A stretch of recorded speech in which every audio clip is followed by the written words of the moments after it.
Unde mergi, butoiule? Iară ne joci casa la poker. Echiparea și la bureți, futu-vă Dumnezeu vostru. Vezi că m-am spermat în videre? În gitie nu scuipa. Te coteți, futu-vă Dumnezeu vostru. Uite, ești coteți din nou lemn canadian, ce știți voi? Uai! Aha, ghinaur ai zis. Nu râde că așa te-ai născut și tu. Care ești acolo, crepați arspcinarea? Unde-s bureți? Pula bureți. Ăsta s-o slobozit în videră și ție-ți trebuie bureți. Pula leu de 80 de ani, încă-i umblă cârja la muieri. Dă-le în pule că tăta nostru-i.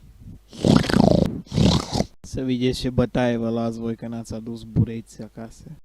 Ce credeți, mă, că scăpați de bătuți? Treceți în cașe, în beci cu voi, sorile vostru. No, bă, și cam atât a fost cu clipul ăsta. În linkul din descriere mai încă o parodie mișto. Nu uita să lași un like dacă ți-a plăcut și neapărat să te abonezi, fiindcă o să mai apară o grămadă de parodii.